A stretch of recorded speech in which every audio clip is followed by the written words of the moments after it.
¿Qué tal amigos? ¿Cómo están? Espero que estén teniendo un excelente domingo 1 de febrero. Y el día de hoy vamos a hablar de el cuento de Dostoyevsky titulado El pequeño héroe. Este cuento viene, es el primer cuento que viene en el segundo tomo de los cuentos editados por el Fondo de Cultura Económica, igual traducción de Bela Martinova. Y es un cuento muy interesante porque este cuento contrasta la situación en el cuento de alegría, contrasta con la situación que vivía el autor Dostoyevsky, porque justo este cuento lo escribe cuando lleva ya unos meses encerrado en prisión. Bueno, de eso vamos a hablar después. Ahora vamos a hablar directamente del cuento. En primer lugar, hablemos de los personajes principales. El primero de ellos, pues, es nuestro narrador protagonista. Él nos habla desde el futuro y nos cuenta lo que ocurrió cuando él tenía 11 años. Entonces, esto es muy interesante porque todo lo que nos van a narrar se va a contar a través del filtro de los ojos de un niño de 11 años. A los 11 años no sabes qué es lo que está pasando, ¿no? Ves las cosas y no entiendes muchas cosas, sobre todo en los hombres, ¿no? Como que las niñas son un poco más despiertas, tienen más inteligencia emocional, en cambio los niños como que estamos muy distraídos y lo que ocurre a nuestro alrededor pasa muy desapercibido. Pero bueno, entonces el narrador nos va a contar lo que vive desde en una fiesta en casa de un pariente cuando él tenía 11 años. Y nos cuenta, ¿no? Que hay varios personajes con los que interactúa. El primero que aparece, aunque no es el principal, el primero que aparece es una rubia muy, muy, muy hermosa, ¿no? De cabellos hermosos y espesos, nos dice Dostoyevsky. Extraordinariamente atractiva, bajita y rellenita, pero con unas suaves y finas facciones en la cara. Unos ojos grandes que parecen destellar, unos ojos azules, muy hermosos, nos dice este personaje. Pero no solo su belleza física, sino también su carácter es algo muy peculiar. Nos dice que tenía un carácter tan vivo como el fuego. Era enérgica, era vehemente, era la más alegre de todas las mujeres en esa fiesta. Pero se comportaba siempre como una colegiala, como una niña chiquilla. Sí, o sea, era simpática, pero a la vez era malvada. Hay una escena en donde agarra al protagonista de la mano y le empieza a estrujar los dedos hasta que el pobre grita de dolor, y es ahí cuando ella lo suelta. Es una torturadora. Esta rubia es su perseguidora, nos dice el protagonista, ¿no? Y bueno, ella es una mujer casada, ya lleva 5 años casada, está casada con, aquí abajo tenemos a su marido. Bueno, no, su marido no lo puse porque de hecho sale muy poco. Solo dice que causa pena verlo tan enamorado de esa rubia malvada. Bueno, entonces su marido es un hombre bajito y regordete, ¿no? Que la amaba locamente hasta el punto de dar lástima, nos dice el protagonista en alguna página. Bueno, pues las bromas de esta rubia respecto al protagonista cada vez eran más pesadas. Vamos a hablar de eso más adelante, ¿no? Ahora, el segundo personaje importante es Madame M, que es el interés romántico del protagonista, sin que el protagonista aún lo sepa, ¿no? Porque es un niño y no sabe que se enamoró de ella. Bueno, Madame M, al final de la novela descubrimos que su nombre de pila es Natalie. Bueno, y Natalie o Madame M, vamos a llamarla Madame M, es una lejana pariente de esta rubia, aunque también una muy buena amiga, ¿no? Tenían un carácter un poco opuesto, la rubia y Madame M. Y Madame M también era bella, pero tenía un tipo de belleza diferente, una belleza de alma, porque a su lado todo el mundo era feliz, nos dice el protagonista. Poseía unos ojos grandes y tristes. Era una mujer llena de compasión para quien necesitara esa compasión. Y bueno, la descripción psicológica de esta mujer corresponde a la de una santa. Era alguien con quien gustaba estar, ¿no? Y bueno, era nostálgica porque al parecer no era feliz con su esposo. Físicamente era alta, era airosa, esbelta, y nos dice Dostoyevsky era algo delgada, y de mirada silenciosa y dulce sonrisa. Bueno, el esposo de Madame M era Monsieur M. Y este es como que un ególatra narcisista. En verdad era un hombre terrible que se hacía el inteligente. Se ve que era un pillo. Y bueno, nos dice que se lava a Madame M, no porque la amara, sino más bien porque sentía que Madame M era de su propiedad, y entonces quien se mete con su propiedad se mete con él, ¿no? Era ese tipo de celos. La objetivaba, Madame M no era una persona a quien él amara, era una persona con la que tenía que casarse por ciertas situaciones, convenciones sociales, ¿no? Uno no se imagina por qué, pero bueno, o sea, sí, uno se imagina por qué, ¿no? Uno no sabe por qué, pero se imagina por qué, ¿no? La importancia de casarte con personas de tu mismo nivel social, económico, así muy, muy arriba, ¿no? Entonces, matrimonio por conveniencia. Todos estos matrimonios son por conveniencia. Y bueno, después tenemos a N. N, esa persona era el amante de Madame M. Era el primo de la rubia bajita y rellenita, que era la torturadora del protagonista, ¿no? Entonces N sale muy poco, pero es muy importante, un personaje muy importante en esta historia. Bueno, ya después tenemos el joven alto y pálido. Igual no nos dicen su nombre, pero el joven alto y pálido es amigo de la rubia y desempeñará un papel muy importante también. Luego tenemos a la amiga solterona. Sale muy poco. Al principio sale cuando le dice a la rubia, le dice, mira, ese niño te está viendo, y ya la rubia empieza a torturarlo. Y después sale cuando le quitan el caballo para que el protagonista vaya con ellos a pasear. Se venga, es una venganza indirecta. El anfitrión, que no nos dicen el nombre, nada más nos dicen que empieza con T y termina con Ov, como Todorov, tal vez, no sé.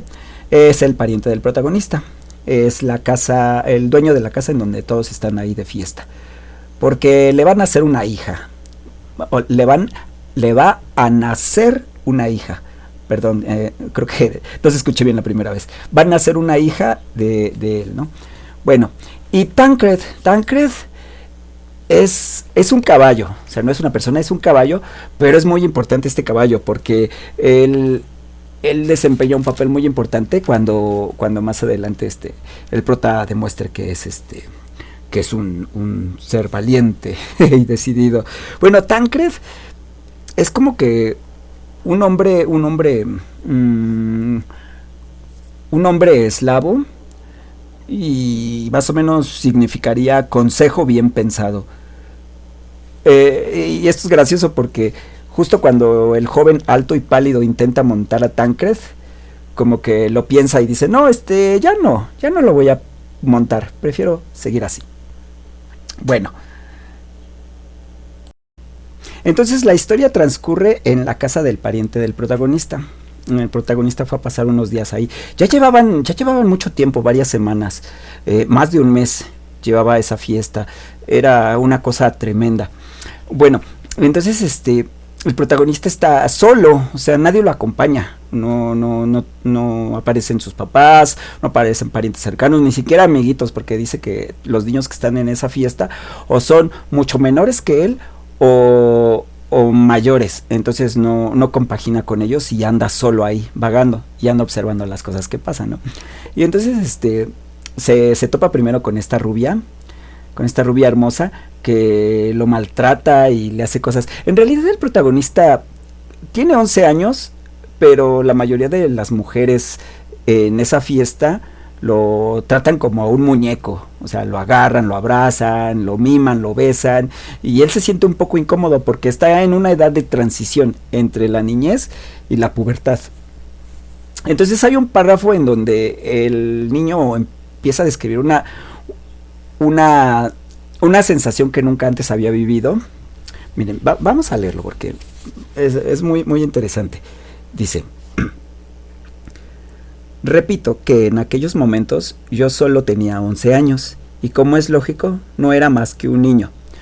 Entonces aquí nos ponen en contexto, ¿no? Era 11 años. A los 11 años, ¿qué estás pensando? ¿Qué estás sintiendo, no? Muchas de esas maravillosas mujeres que me acariciaban no se percataban de mi corta edad. Pero cosa extraña, una sensación que no entendía se apoderó de mí. Algo que me rozaba el corazón y que éste desconocía e ignoraba le hacía encenderse y latir a su vez como si se estuviera asustando, lo que provocaba que mi rostro se sonrojara inesperadamente. Está sintiendo sensaciones fisiológicas que nunca antes había experimentado. Y eso lo asusta un poco, pero a la vez como que le gusta, ¿no? Dice, ay, es que estas mujeres me tocan y estoy sintiendo raro.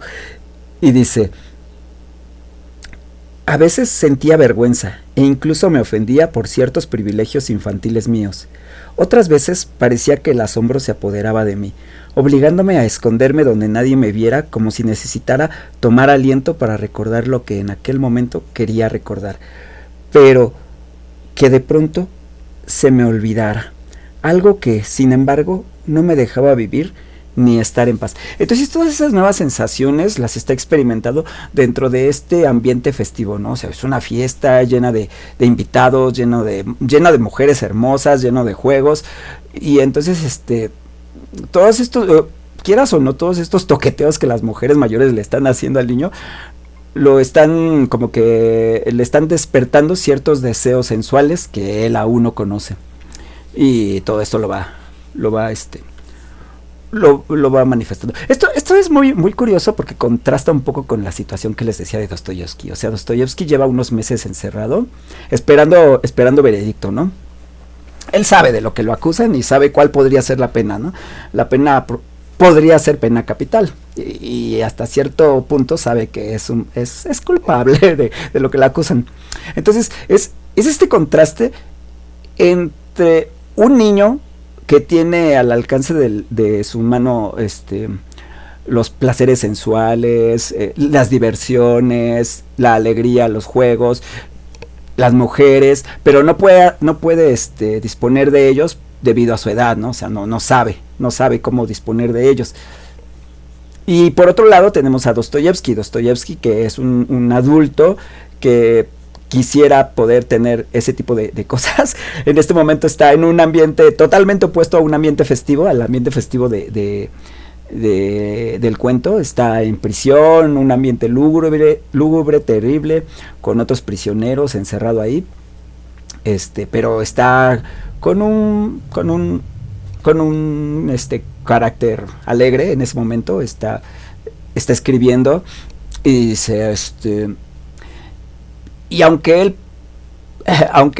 pudiera disponer de esos placeres, o sea, que él sí pudiera disfrutar de esos placeres, no puede porque está encerrado, ¿no? Entonces es el contraste entre el que los tiene a su alcance pero no puede debido a su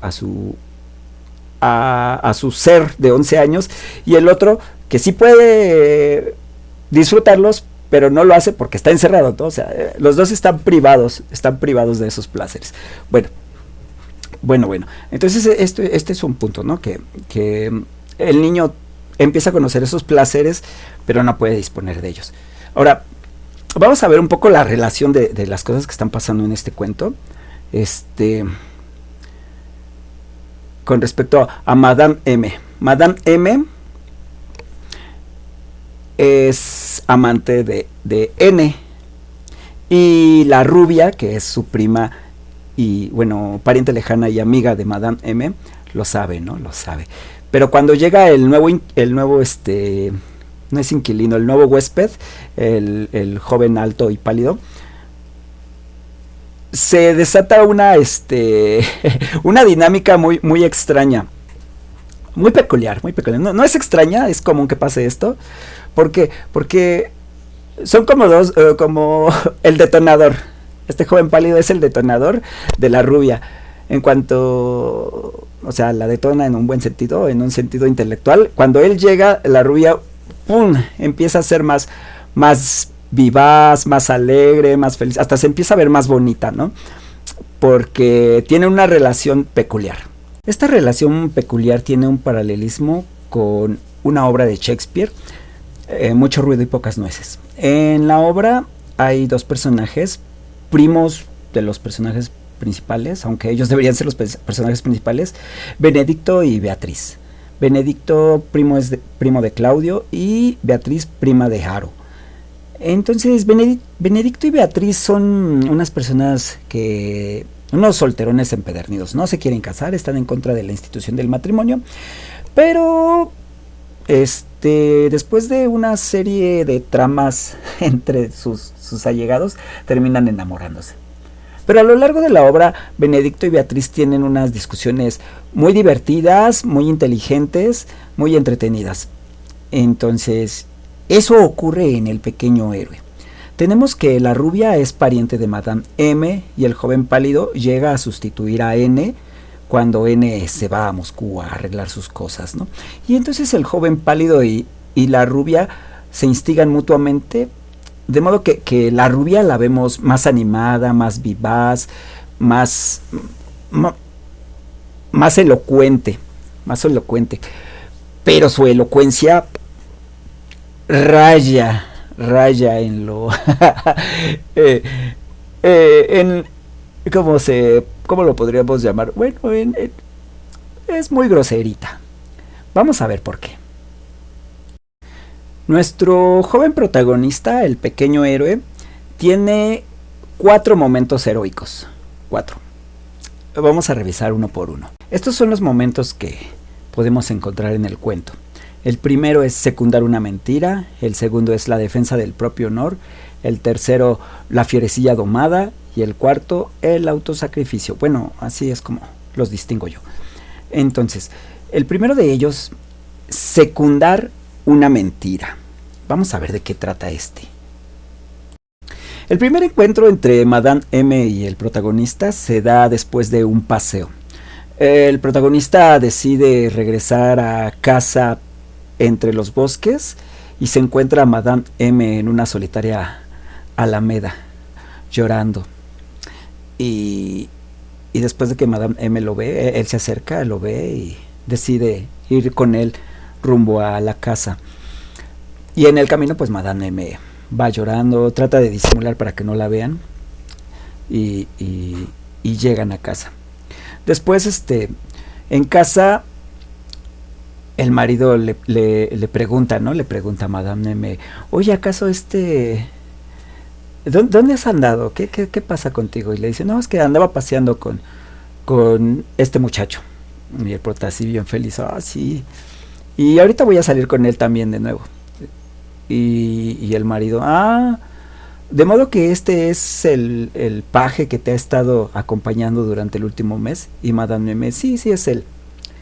Y el marido empieza como que a querer burlarse del protagonista. Y el protagonista, pues, a pesar de tener 11 años, se defiende y dice, sí, yo tengo esta calidad de persona y soy un paje a mucho orgullo y he salido con Madame M a dar la vuelta. Y ya se van. Pero el prota se queda pensando, ¿por qué Madame M habrá mentido? ¿Por qué no simplemente dijo que ha estado saliendo sola? ¿Por qué dijo que sale conmigo? Y es ahí donde se nos da la primer pista de que Madame M ha estado saliendo con alguien. O sea, no puede decir que ha salido sola porque sí ha estado saliendo con alguien. Tal vez la han visto, tal vez no sé, cualquier cosa. Pero para disimular, dice que ha sido el protagonista, este niño de 11 años. Y eso, ese niño cuando dice, sí, he sido yo con el que ha salido, y se comporta como si hubiera salido con ella durante el último mes, o sea, todo natural, es su primer acto heroico. Dice, sí, voy a mentir por mi dama, por mi damisela. Bueno, el segundo acto heroico lo llamo la defensa del propio honor. Y es que resulta que cuando el joven pálido llega a la finca, a la hacienda, la rubia se destrampa y se pone muy vivaracha, muy alegre, pero también muy, muy ofensiva, ¿no? Y su principal víctima resulta ser el marido de Madame M, Monsieur M. Y le empieza a decir un montón de cosas. Y Monsieur M no sabe ni dónde meterse. Como que con los pocos recursos intelectuales que tiene, intenta defenderse y la lleva bien, pero llega un punto en el que no puede con tanto porque la rubia es tremenda. Y Messi M, pues por ahí como que se esconde. Y un día estaba el prota por ahí y la rubia lo ve y dice, oh, miren, como ese joven paje que es... Insinúa que es el amante de su mujer, de Madame M. Aunque la rubia sabe que no, ella sabe que el amante de Madame M es N. Pero empieza a decir, ¿no? Como diciéndole de forma indirecta, sí, te están poniendo el cuerno a ti, Monsieur M. Pero mira, hasta con un niño, ¿no? Y continúa, ¿no? Con todos sus oprobios y sus ignominias. Y el pequeño protagonista, antes de que continúe, la detiene, la para en seco, ¿no? Le dice, un momento, señora, deténgase ahí. Y se empieza a defender enfrente de todos. Y al final le dice, no puedo creer que usted, siendo una mujer casada, se comporte como una niña tan infantil. Y no terminó de decir sus frases. Bueno, el prota estaba muy nervioso, tiene 11 años, ¿no? Estaba muy nervioso, pero se estaba defendiendo, tenía todas las lágrimas aquí escurriendo, pero defendiéndose. Y ese acto es un acto heroico por el que todos los que estaban presentes, todos los espectadores, le empezaron a aplaudir y decir, bravo, bravo, qué joven tan elocuente y que se defiende y todo, y cayó a la rubia, ¿no? Y entonces ya el prota sale corriendo y se va a encerrar a su habitación. Pero con ese acto, o sea, el prota no solo se defendió a sí mismo, ¿no? También defendió el honor de Monsieur M. Directamente era el honor de Monsieur M, ¿no? Así de, no, aquí nadie está engañando a Monsieur M, ¿cómo crees? Pero indirectamente también defendió el honor de Madame M, ¿no? O sea, Madame M no podría ponerle los cuernos a Monsieur M y mucho menos conmigo, ¿no? Y entonces fue un acto heroico indirectamente hacia Madame M, el segundo de los actos heroicos. Y bueno, en este segundo acto, el prota nuevamente experimenta nuevos sentimientos, nuevas sensaciones. Experimenta lo que es como que mucha vergüenza extrema, también rencor y un profundo sentimiento de venganza hacia la rubia, ¿no? Hacia aquella persona que le estaba diciendo tantas barbaridades. El tercer acto heroico, la fierecilla domada, le digo yo, tiene que ver con Tancred, con este caballo indómito. El protagonista seguía ahí en su cuarto, un poco aturdido por la situación. De pronto se asoma por la ventana y ve que todos se disponen a irse de excursión, ya están listos. Y baja corriendo. Pero lamentablemente pues ya no había lugar en los carruajes, ya no había caballos disponibles. Tanto él como el joven pálido se quedan sin caballos, porque curiosamente 2 caballos del dueño habían enfermado y justo esos caballos eran era el caballo del protagonista y un caballo que le hubieran podido prestar al joven pálido. Solo había un caballo disponible, una bestia salvaje, indómita, indomable, un spirit, Tancred. Y el dueño le dice al joven pálido, dice, mire joven, o sea, ya no tengo caballos, solo tengo este animal, pero no le recomiendo montarlo porque es muy salvaje. Y el joven pálido, haciendo alarde de que es un gran jinete, dice, no se preocupe, mire, préstemelo, yo me subo. Y ya se prepara, se viste, va con sus guantes y llega. Y hay 2 mozos de cuadra que están ahí sosteniendo el caballo y nada más se quedan viendo entre ellos, ¿no? Como que, pobre tipo, se va a caer. Y ya este joven pálido está por subirse, pero en eso el caballo hace movimientos bruscos, ¿no? Y ya él se queda así como que viendo y como que ya le llegó el buen consejo, ¿no? El consejo bien pensado. Y dice, efectivamente, es un gran animal, una bestia muy hermosa. Me temo que no voy a poder acompañarlos, ¿no? Ahí dando dando excusas. Y dice, y todos así de, bueno, está bien. Y el anfitrión pues ya se lo esperaba. Dice, sí, pues claro, como no va a imponer respeto mi Tancred. Pero la rubia empezó de nuevo de cizañosa, ¿no? Dice, no puede ser, ¿cómo que no vas a ir? ¿Con quién me voy a divertir? Mira, vamos a cambiar de caballos, tú súbete en el mío y yo me subiré en este caballito, el Tancred.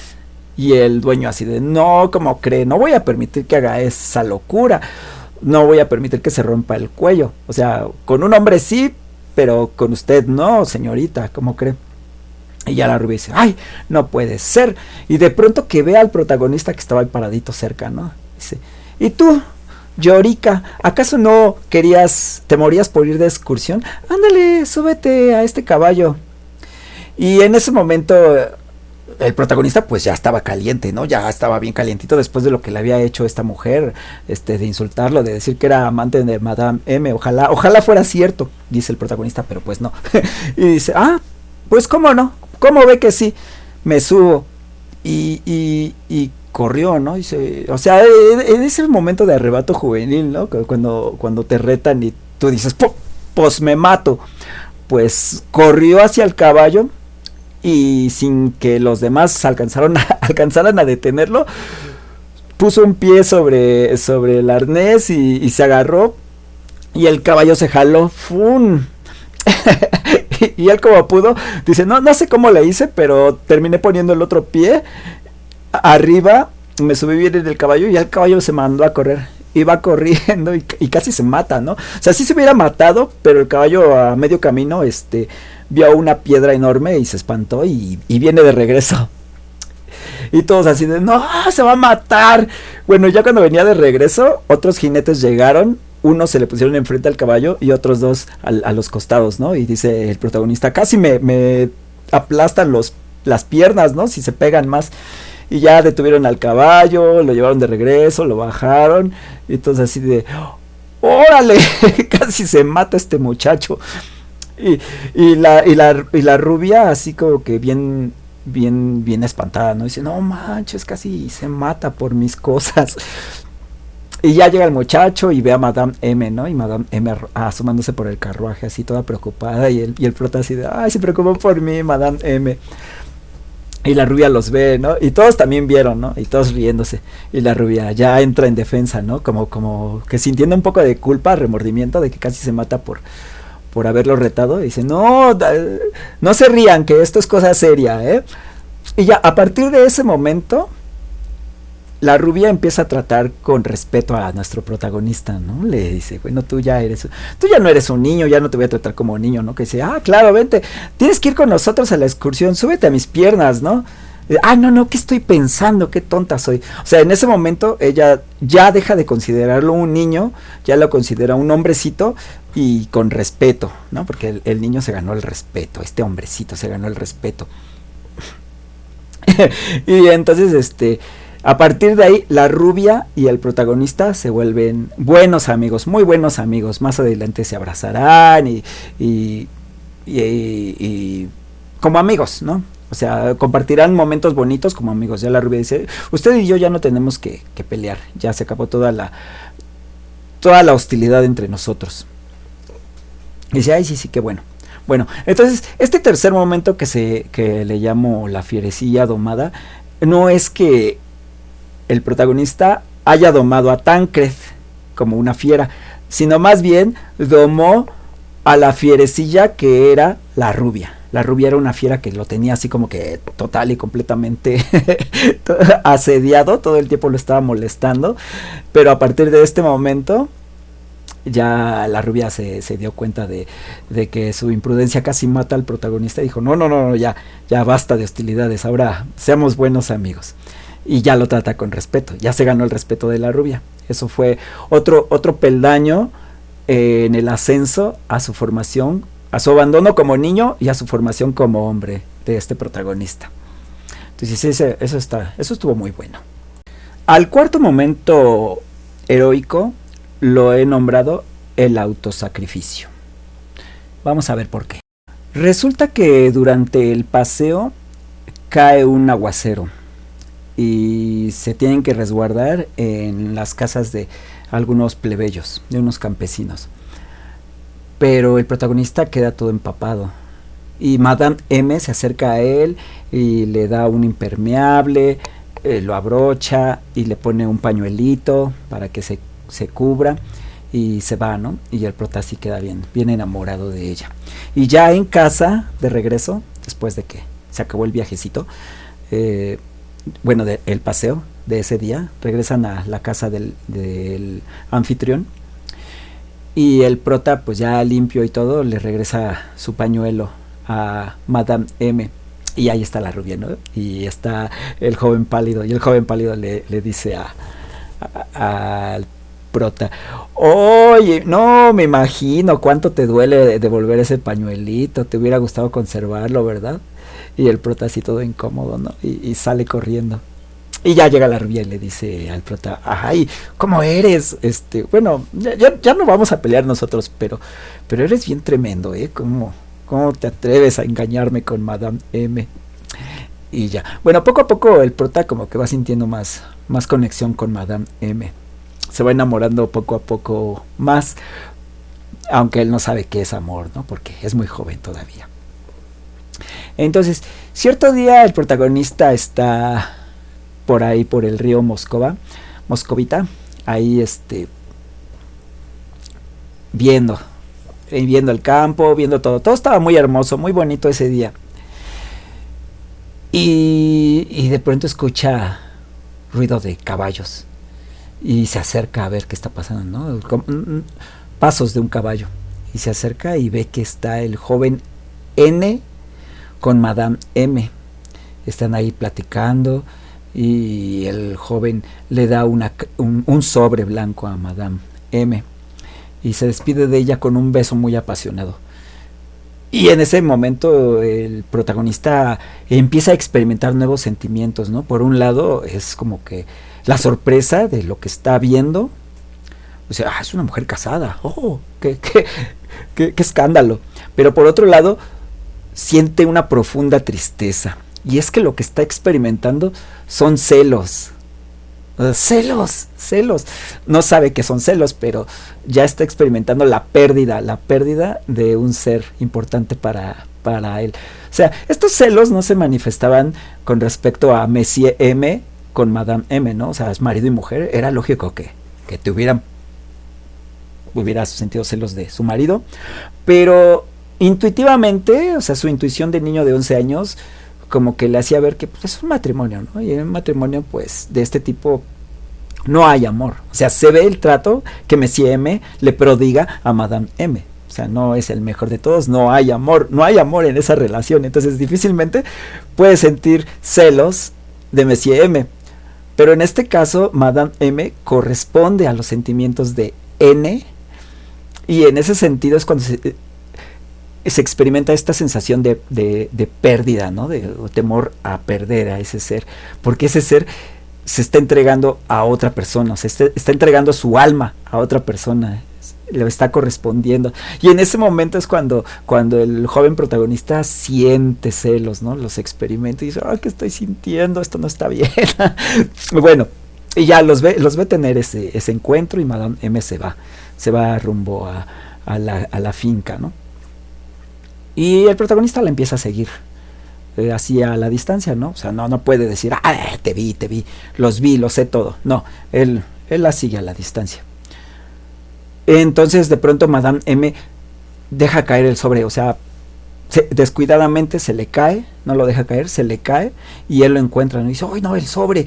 ¿Qué será? Y lo ve, ¿no? Y lo siente, o sea, no lo abre, pero lo siente, y siente que tiene varias hojas adentro. Y dice: seguro N le escribió una carta, y aquí viene todo lo que no le pudo decir, porque se ve que vino rápido, ni siquiera se bajó del caballo. Ahí, arriba del caballo le dio un beso, le dio la carta y se fue, porque si se baja a lo mejor se queda y ya no sé qué hubiera pasado, ¿no? El prota bien confundido. Dice: bueno. Entonces agarró la carta, la puso en medio del camino y dijo: ahorita regresa Madame M y aquí lo va a ver. Pero no regresó.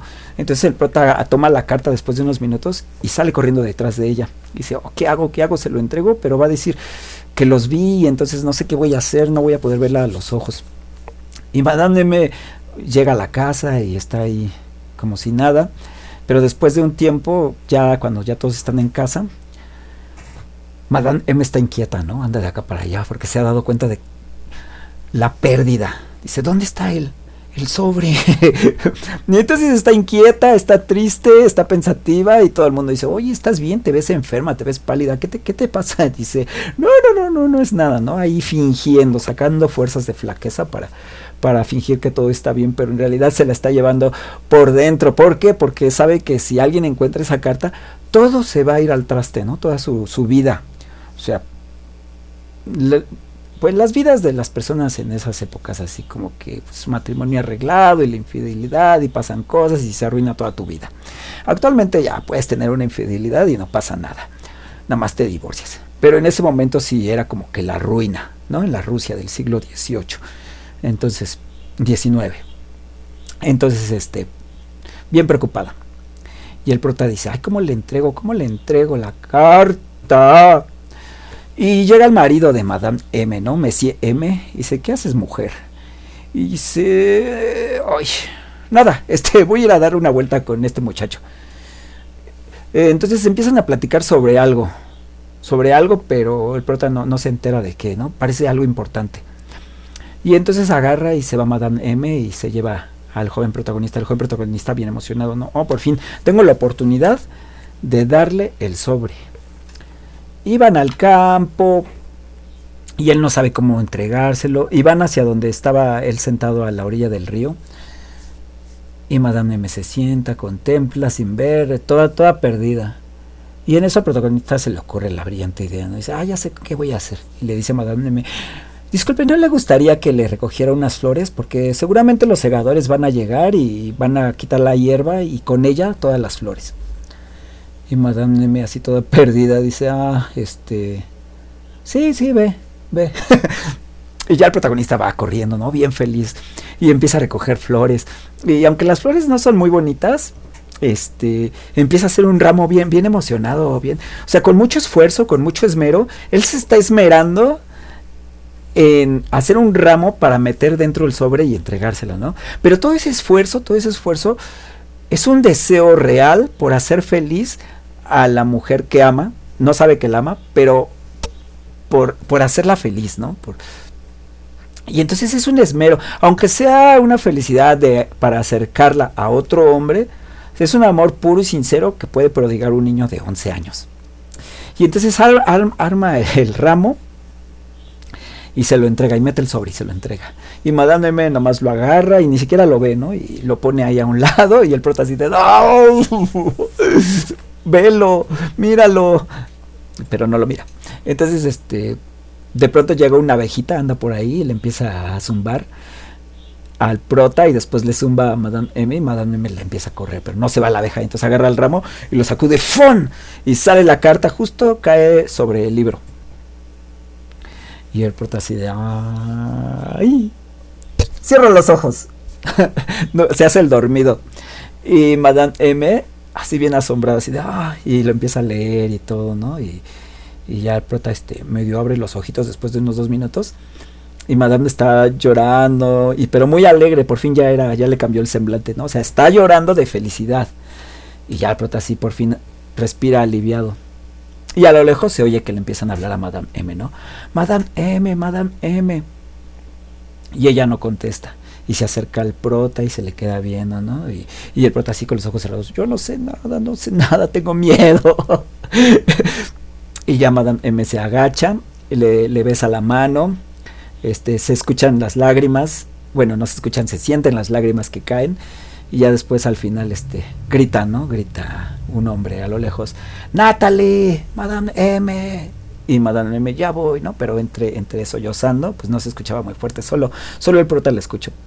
Y al final Madame M le regala un beso en la boca. Y el prota, ¡ay! Y le pone su pañuelo, el pañuelo que le había prestado la primera vez, ahora se lo vuelve a poner, ya como regalo de despedida. Y ya lo deja ahí, y ya el prota se levanta, se quita el pañuelo, pero ya Madame M ya no estaba. Natalie ya no estaba. Y ya el prota se queda bien feliz y dice, ¡ay, qué estoy sintiendo! Estoy sintiendo algo raro, ¿no? Y dice Dostoyevsky, en ese momento me entregué a mis sensaciones de de juventud, de despertar del juventud, y me quedé ahí 2 horas. Y ya después ya llegó a la casa y resulta que Madame M y Monsieur M se habían tenido que ir. Y dice el prota, nunca más la volví a ver. Pero bueno, ella fue mi primer despertar amoroso y sensual. Entonces la recuerda con cariño. Pero sí, a través de los ojos del niño de 11 años nos cuenta toda esta historia. Y él no habla de amantes, y él no habla de relaciones truculentas, o sea, él solo nos cuenta lo que vio. Nosotros tenemos que construir toda la relación, todo esto de los amantes, a partir de la lectura. Bueno, ahora vamos a otra cosa. Hablemos un poco de la situación de Dostoyevsky en el momento de escribir este cuento.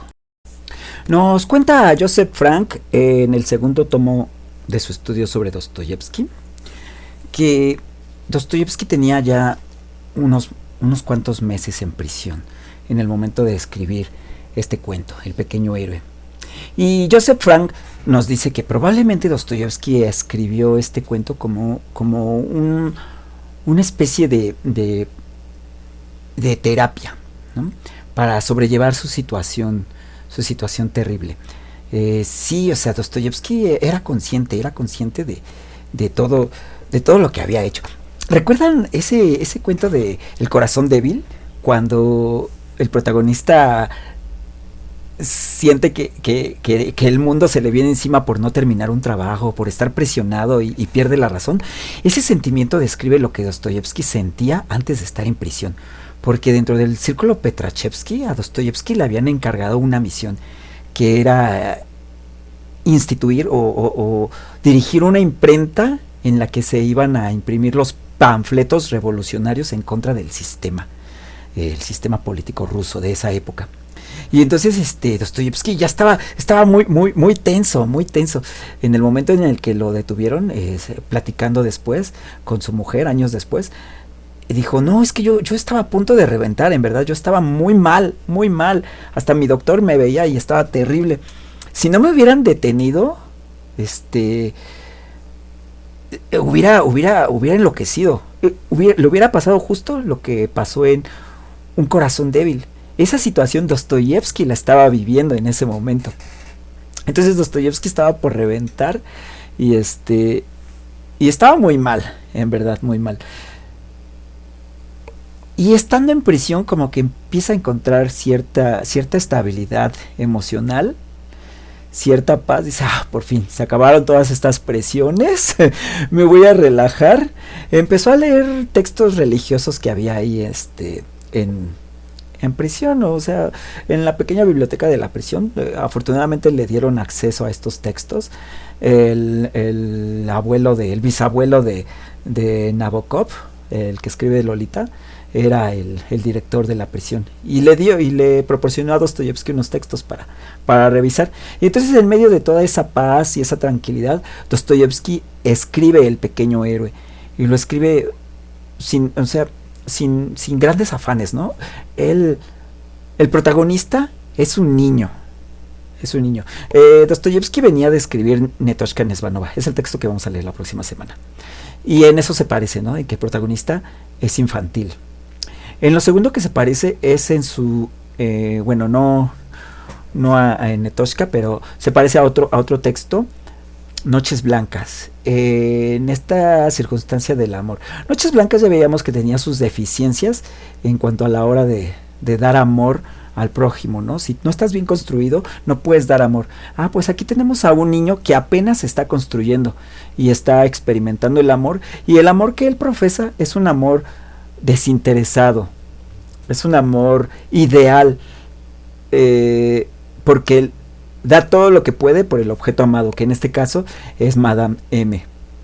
Entonces al final le entrega la carta de su amante para que Madame M sea feliz.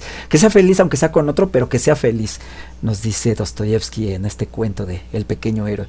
Entonces, el pequeño héroe está soltando paz, soltando cosas, y con tranquilidad. Y el pequeño héroe es joven, ¿no? Es joven y tiene todo un futuro por delante. Este texto está modificado. Posteriormente Dostoyevsky lo modifica. Tenía un prólogo, ¿no? Del autor cuando es adulto, y es la introducción a lo que va a contar, ¿no? En El pequeño héroe. Pero ese pequeño prólogo Dostoyevsky lo recortó y entramos directamente ahora a la historia, a la fiesta en un pueblo afuera de Moscú. Ahí directamente se corta la parte del prólogo. Entonces Dostoyevsky, en este cuento, está manifestando paz, tranquilidad y amor incondicional, alegría, festividad, a pesar de que en otros cuentos, cuando trataba de personas ricas como Julián Mastakovich o el esposo de la mujer ajena y el marido debajo de la cama, que son personas de clase alta, pero son unos pillos y habla de ellos para burlarse. En este caso, sí, hay muchos pillos en esta sociedad alta, de la clase alta, pero Dostoyevsky se concentra en este jovencito, y dice, bueno, este jovencito apenas se va a formar y tiene un futuro por delante, y entonces es como que el futuro. Y todo esto Dostoyevsky lo está pensando a sabiendas que él estaba hasta adentro metido en el problema de la conspiración del círculo de Petrachevsky, con lo de la imprenta de los panfletos y todo esto, y sabe que muy probablemente lo van a encontrar culpable, y sabe que la pena más segura por su culpabilidad puede ser la pena capital, ¿no? Entonces él sabe eso, y es curioso pensar que este cuento de Dostoyevsky, Un pequeño héroe, pudo haber sido el último que el autor haya dado a conocer. Y además que es un cuento que pudo haberse publicado de forma póstuma, ¿no? O sea, ya después de que lo ejecutaran, y años después, su hermano lo pudo dar a la imprenta y se pudo publicar después. Lo que hubiéramos conocido de Dostoyevsky viene de El pequeño héroe para atrás, todo lo que hemos leído hasta el momento, ¿no? La próxima semana vamos a leer Netochka Nesvanova, es una novela que no pudo terminar, pero también eso se hubiera conocido. Hagan de cuenta que en un mundo alterno donde Dostoyevsky hubiese sido ejecutado, todo lo que hubiéramos tenido de él son estos textos que hemos revisado. Y bueno, no hay desperdicio, ¿no? Hemos revisado cada uno de estos textos y desde mi punto de vista, o sea, a mí me han gustado muchos, aunque claro que a veces no puedo evitar verlos con la perspectiva de Crimen y Castigo, de los hermanos Karamazov, de las Memorias del subsuelo. O sea, a veces veo en estos cuentos los inicios de aquellas grandes historias y uno no puede desprenderse de él, pero trato de hacerlo, ¿no? Trato de ver estos textos juveniles desde su esplendor, ¿no? Desde todas las referencias que Dostoyevsky nos hace, todas las referencias a Shakespeare, a Rossini, diferentes formas y diferentes textos que Dostoyevsky utiliza para la construcción de sus personajes, de sus historias, y que no tienen desperdicio, no tienen ningún tipo de desperdicio. Pero bueno, hasta aquí mi opinión al respecto, mi reflexión sobre este texto de Dostoyevsky, El pequeño héroe. Y bueno, nos vemos la próxima semana para leer Netochka Nesvanova, la cuarta novela que Dostoyevsky publica. Es un texto inacabado, no lo pudo terminar, lo atoraron antes de acabarla, lo llevaron a prisión y no terminó, pero es muy bueno. Hay muchas cosas muy interesantes que nos dice Dostoyevsky en este texto, y muchas cosas que nuevamente hacen referencia tanto a Noches Blancas, a El árbol de Navidad y una boda, y a otros textos. Y también, bueno, hace referencia, bueno, vamos a ver cuáles son las similitudes que tiene con este cuento de Dostoyevsky del pequeño héroe. Y bueno, entonces nos vemos la próxima semana, que la pasen bien y se cuidan, eso es todo. Gracias.